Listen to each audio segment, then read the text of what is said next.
The first blow, an academy without mercy. The Galactic Academy was meant to be the jewel of peace. It was where heirs of empires, scions of noble houses, and cadets from dozens of star systems trained to become commanders of tomorrow. To walk its halls was to stand in the presence of future rulers, admirals, and governors. But peace had always been a lie. On the day it began, a human cadet, barely 19, born of Earth's still struggling colonies, stood alone in the amphitheater of combat trials. His name was whispered, not celebrated. Humans were latecomers to the stars, tolerated but never respected.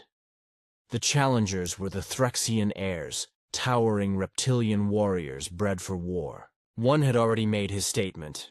He executed 3 frail alien cadets in a mock duel while the Academy Masters applauded. His words echoed, "Let this be a reminder.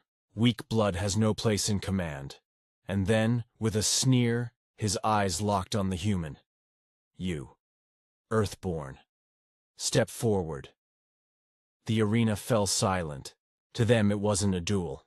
It was an execution dressed as spectacle. Laughter in the halls of power.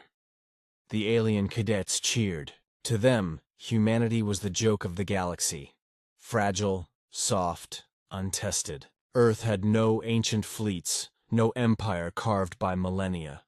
The Threxians' allies jeered.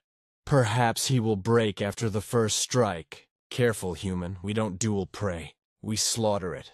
Even the Academy Masters did not intervene. To them, the lesson was simple. Humiliation teaches obedience. If humans were to belong, they must kneel. The Threxian heir raised his blade, ceremonial yet sharp enough to end a life. He taunted, "Your kind should never have reached the stars. I'll carve weakness from your bones."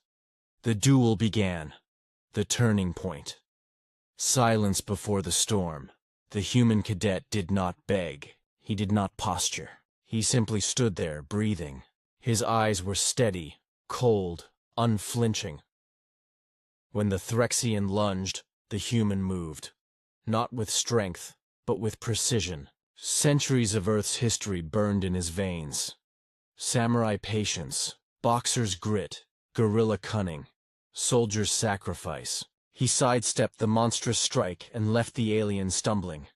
The arena gasped. Blow after blow rained down, yet the human endured. Blood trickled, bones cracked, but still he rose. And then he struck. Not wild, but deliberate. His training, honed in gravity drills harsher than most worlds could survive, guided his hand. Steel-kissed scale. A scar bloomed across the Threxian heir's chest. For the first time in centuries, a Threxian heir bled in public. Silence consumed the amphitheater. The human cadet whispered words that carried across the arena, his voice like a death sentence. "You should not have touched Earth." Retribution unleashed. The Fleet Awakens news traveled faster than light. Within hours, the duel became legend whispered in Academy halls, then broadcast across the stars. A human cadet had scarred an heir of a warrior race, and refused to kneel. The Threxians demanded blood. They declared Earth's colonies illegitimate, calling for purification. Fleets gathered. Outposts burned. Envoys were executed. Civilian transports vanished into fire, and the galaxy laughed. Earth will break. They are too few, too young, too weak. But then came the silence. Human calms darkened. No cries for mercy. No appeals to the Academy. Only stillness. Until the silence broke. Dreadnoughts emerged from slipspace. Hulks older than the Academy itself. Repurposed relics fused with Earth's desperation. Their hulls bore scars of wars humanity had fought alone. Wars not of conquest, but survival. Comms crackled across every channel. "This is Earth Command. You drew first blood. Now you will learn why humanity endures." And then the stars themselves shifted. Hundreds of ships, frigates, carriers, orbital cannons ignited the void. The Terran fleet was no longer a rumor. It was real, and it was angry. Annihilation. Vengeance without end. The war that followed was not measured in battles. It was measured in extinction. Human fleets descended upon Threxian strongholds with surgical fury. Planets once thought impregnable were blockaded until starvation hollowed their cities. Shipyards burned under kinetic strikes that split moons in half. On ground and sky, the story repeated. Human soldiers fought like storms. Where they landed, resistance crumbled. They were not faster, nor stronger, but they were relentless. They fought wounded, dying, yet still advancing. Every bullet, every strike, carried the weight of ancestors who had clawed through ice ages, famines, plagues, and endless wars.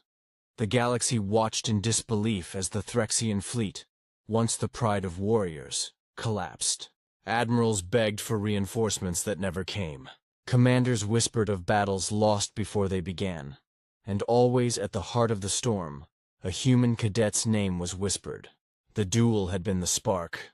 Humanity's vengeance was the inferno. Entire constellations were drowned in Terran fire. Suns were eclipsed by fleets so vast they blotted out the heavens. Human banners, black and silver, unfurled over conquered stations. It was not war. It was judgment. Aftermath. The whispered warning when the smoke cleared. The Threxian dynasty lay shattered. Their heirs, once arrogant, were chained in silence. Their fleets were stripped, their worlds reduced to husks. The Academy, once a monument to galactic pride, stood in shame. Its masters, who had laughed as humans were mocked, now whispered in fear. And across every corridor one phrase spread. A warning spoken from alien to alien, mentor to cadet, ruler to heir. Never provoke Earth again. For the galaxy had learned a truth carved in fire. Humanity's patience was vast, their endurance unbreakable, but when provoked, their vengeance was infinite, and all of it had begun with one duel, a duel where a human cadet refused to kneel, a duel that shook the Galactic Academy. A duel that reminded the stars that Earth had survived the impossible before and would do so again.